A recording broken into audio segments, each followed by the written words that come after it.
Hello everyone, स्वागत है आपका केपीला एजुकेशन में। इसमें हम पढ़ेंगे धारा 96 से 106 तक एग्जाम्पल सहित।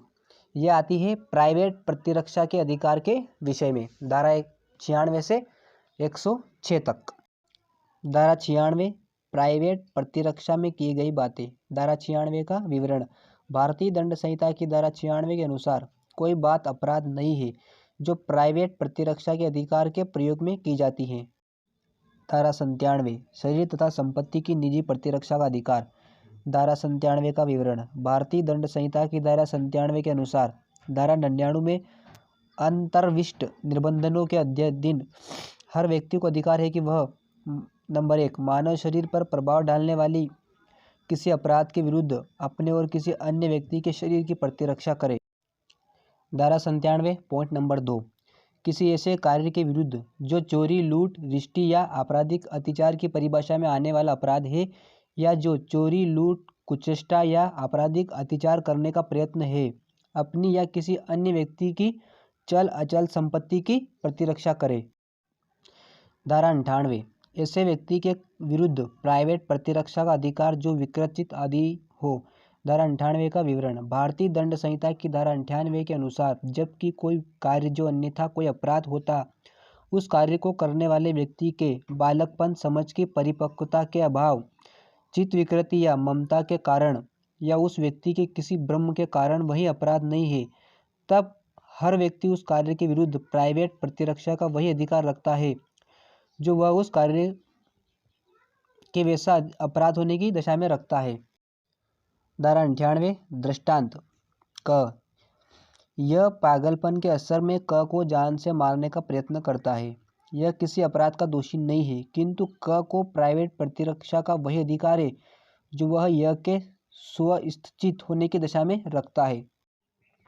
धारा 98 ख क रात्रि में एक ऐसे ग्रह में प्रवेश करता है जिसमें प्रवेश करने के लिए वह वैध रूप से हकदार है। यह सद्भावपूर्वक क को ग्रह भेदक समझकर क पर आक्रमण करता है। यहाँ यह इस ब्रह्म के अधीन क पर आक्रमण करके कोई अपराध नहीं करता है, किंतु क यह के विरुद्ध प्राइवेट प्रतिरक्षा का वही अधिकार रखता है जो वह तब रखता जब यह उस ब्रह्म के अधीन कार्य न करता। धारा 99 कार्य जिनके विरुद्ध प्राइवेट प्रतिरक्षा का कोई अधिकार नहीं है। धारा 99 का विवरण। भारतीय दंड संहिता की धारा 99 के अनुसार यदि कोई कार्य जिससे मृत्यु या घोर उपहति की आशंका युक्त रूप से कारित नहीं होती है, सद्भावपूर्वक अपने पदाभास में कार्य करते हुए लोक सेवक द्वारा किया जाता है या किए जाने का प्रयत्न किया जाता है, तो उस कार्य के विरुद्ध प्राइवेट प्रतिरक्षा का कोई अधिकार नहीं है, चाहे वह कार्य विधि अनुसार सर्वथा न्यायानुमत न भी हो। धारा 99 स्पष्टीकरण 1 कोई व्यक्ति किसी लोक सेवा द्वारा ऐसे लोक सेवक के नाते किए गए या किए जाने के लिए प्रयत्नित कार्य के विरुद्ध प्राइवेट प्रतिरक्षा के अधिकार के वंचित नहीं होता है जब तक कि वह यह न जानता हो या विश्वास करने का कारण न रखता हो कि उस कार्य को करने वाला व्यक्ति ऐसा लोक सेवक है।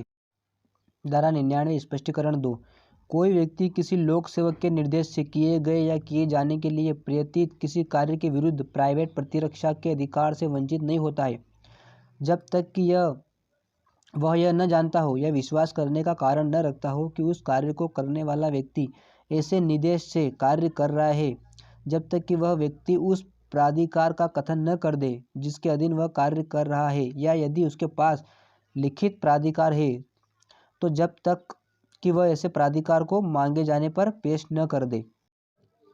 धारा 100 किसी की मृत्यु कारित करने पर शरीर की निजी प्रतिरक्षा का अधिकार कब लागू होता है। धारा 100 का विवरण। भारतीय दंड संहिता की धारा 100 के अनुसार शरीर की निजी प्रतिरक्षा के अधिकार का विस्तार पूर्ववर्ती धारा में वर्णित बंधनों के अधीन रहते हुए हमलावर की स्वेच्छापूर्वक मृत्यु कारित करने या कोई अन्य क्षति कारित करने तक है, यदि वह अपराध जिसके कारण उस अधिकार के प्रयोग का अवसर आता है एत इसमिन पश्चात निम्न प्रगणित भांतियों में से किसी भी भांति का है, अर्थात अब आएगा आगे एग्जाम्पल। धारा 100 का पॉइंट नंबर 1 ऐसा हमला जिससे यथोचित रूप से यह आशंका कारित हो कि अन्यथा ऐसे हमले का परिणाम मृत्यु होगा। नंबर 2 ऐसा हमला जिससे यथोचित रूप से आशंका कारित हो कि अन्यथा ऐसे हमले का परिणाम घोर क्षति होगा।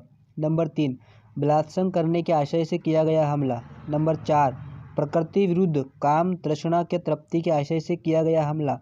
नंबर 5, व्यभिचारण का या अपहरण करने के आशय से किया गया हमला।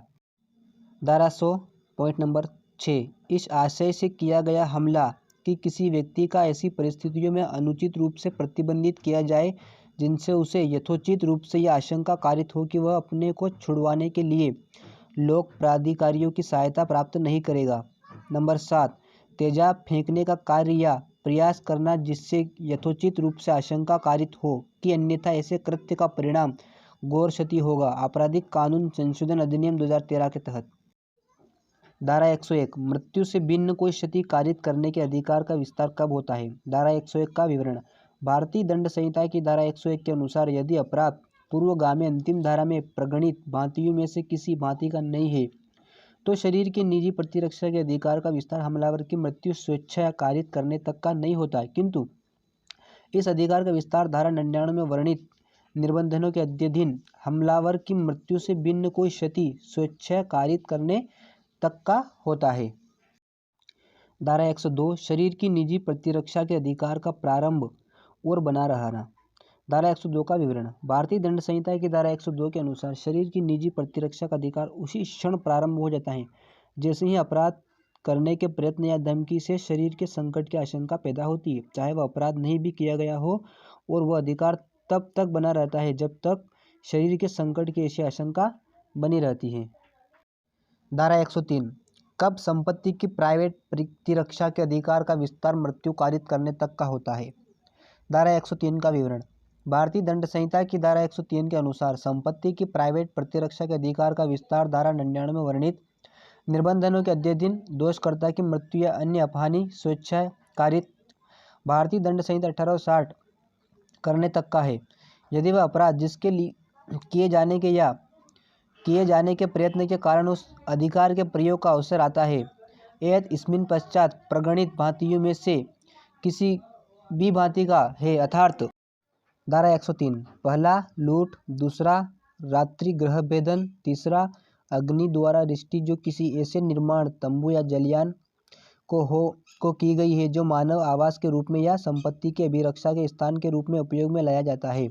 चौथा चोरी, रिष्टि या गृह अतिचार जो ऐसी परिस्थितियों में किया गया है जिनसे युक्ति रूप से यह आशंका कारित हो कि यदि प्राइवेट प्रतिरक्षा के ऐसे अधिकार का प्रयोग न किया गया हो तो परिणाम मृत्यु या घोर अपौती का होगा। धारा 104, मृत्यु से भिन्न कोई क्षति कारित करने तक के अधिकार का विस्तार कब होता है। धारा 104 का विवरण।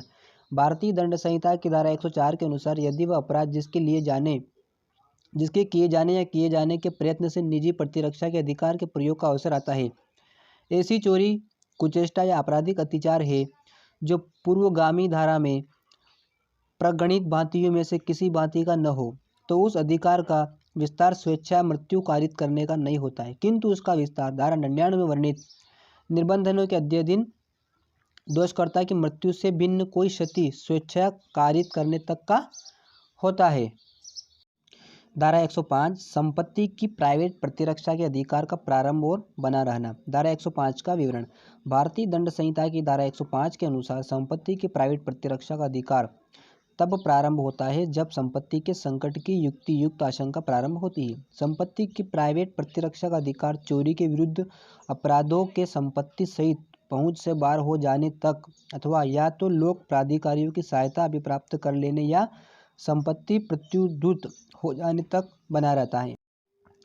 धारा 105, संपत्ति की प्राइवेट प्रतिरक्षा का अधिकार लूट के विरुद्ध तब तक बना रहता है जब तक कि अपराधी किसी व्यक्ति की मृत्यु या उपहति या सदोष अवरोध कारित करता रहता है या कारित करने का प्रयत्न करता रहता है, अथवा जब तक कि तत्काल मृत्यु का या तत्काल उपहति का या तत्काल व्यक्तित्व का अवरोध का भय बना रहता है। संपत्ति की प्राइवेट प्रतिरक्षा का अधिकार आपराधिक अत्याचार या रिष्टि के विरुद्ध तब तक बना रहता है जब तक अपराधी आपराधिक अत्याचार या रिष्टि करता रहता है। संपत्ति की प्राइवेट प्रतिरक्षा का अधिकार रात्रि गृह भेदन के विरुद्ध तब तक बना रहता है जब तक ऐसे गृह भेदन से आरंभ हुआ गृह अत्याचार होता रहता है। धारा 106, घातक हमले के विरुद्ध प्राइवेट प्रतिरक्षा का अधिकार जबकि निर्दोष व्यक्ति को अपहानि होने की जोखिम है। धारा 106 का विवरण। भारतीय दंड संहिता की धारा 106 के अनुसार जिस हमले से मृत्यु की आशंका युक्त रूप से कारित होती है उसके विरुद्ध प्राइवेट प्रतिरक्षा के अधिकार का प्रयोग करने में यदि प्रतिरक्षक ऐसी स्थिति में हो कि निर्दोष व्यक्ति की अपहानि की जोखिम के बिना वह उस अधिकार का प्रयोग कार्य साधक रूप से न कर सकता हो तो उसके प्राइवेट प्रतिरक्षा के अधिकार का विस्तार व जोखिम उठाने तक का है। धारा 106 दृष्टांत क पर एक भीड़ द्वारा आक्रमण किया जाता है जो उसकी हत्या करने का प्रयत्न करती है। वह उस भीड़ पर गोली चलाए बिना प्राइवेट प्रतिरक्षा के अपने अधिकार का प्रयोग कार्य साधक रूप से नहीं कर सकता है और वह भीड़ में मिले हुए छोटे छोटे शिशुओं की अपहानि करने की जोखिम उठाए बिना गोली नहीं चला सकता। यदि वह इस प्रकार गोली चलाने से उन शिशुओं में से किसी शिशु को अपहानि करे तो कोई अपराध नहीं करता है।